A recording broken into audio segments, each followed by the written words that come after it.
جی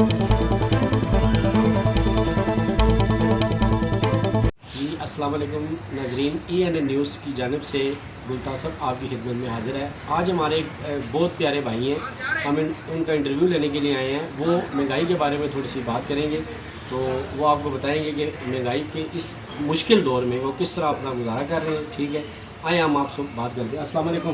جی وعلیکم السلام۔ جی بھائی، آپ کا نام؟ حافظ محمد نسیم۔ حافظ صاحب، آپ مجھے یہ بتائیں گے کہ اس مہنگائی کے دور میں آپ کس طرح اپنا گزارا کرتے ہیں؟ بس بھائی بہت مشکل ہے، کیونکہ گارڈ کی ڈیوٹی بھی کر رہے ہیں دن رات، اور عمران خان صاحب سے ہماری اپیل ہے کہ گارڈوں کی جتنی تنخواہیں ہیں وہ بڑھائی دی جائے، اور خاص کر یہ جو مہنگائی ہوئی ہے، آٹا وغیرہ مہنگا کیا ہوا ہے، گھی وغیرہ اور بھی چیزیں کافی مہنگی ہو گئی ہیں، ان کو بھی بڑھایا جائے۔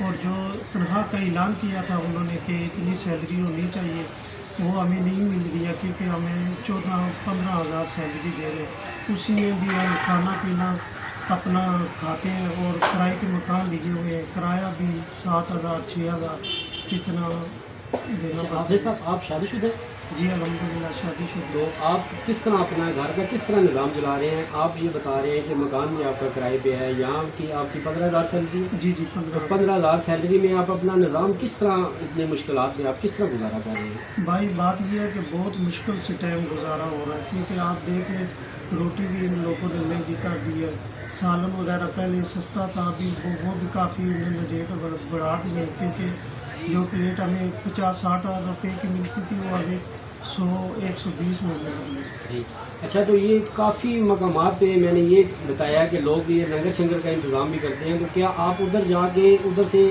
کھانا کھا سکتے ہیں، یا ادھر کیا نظام ہے؟ آپ مجھے وہ بھی تھوڑا سا بتائیں گے۔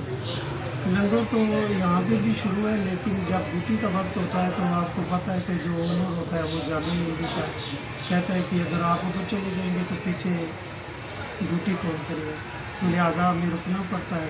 کمپنی سے بھی ہمیں یہی آرڈر ہے کہ آپ ڈیوٹی کے وقت غائب نہیں ہیں۔ تو عمران خان صاحب کو آپ کیا پیغام دینا چاہتے ہیں؟ عمران خان صاحب کو یہی میرا پیغام ہے کہ اس وقت میں نے وہ جو انہوں نے آیت مبارکہ سورۃ فاتحہ کی لکھی تھی اوپر، اللہ میا کا نعبد و ایاک نستعین، اس کو میں نے مد نظر رکھتے ہوئے ان کو ووٹ دی ہے، لیکن وہ ابھی تک اس کے اوپر انہوں نے نہیں وہ اترے، ابھی تک انہوں نے کوئی اس طرح کا عمل نہیں کیا ہے تو جو غریبوں کے لیے یا کسی کے لیے اچھا ہو۔ جی بھائی، یہ ہمارے بہت پیارے بھائی تھے، انہوں نے بہت اچھی باتیں کی ہیں، ٹھیک ہے، اور مزید یہ اپنے بارے میں مزید اور بتانا چاہتے تھے، لیکن یہ ان کے خود کے الفاظ ہیں کہ وہ ادا نہیں کر سکتے اس مہنگائی کے دور میں، ٹھیک ہے۔ وہ انہوں نے اپنی باتیں بتائی ہیں، ٹھیک ہے۔ فی الحال اتنے ہی، اپنے میزبان کو اجازت دیجیے، اللہ حافظ۔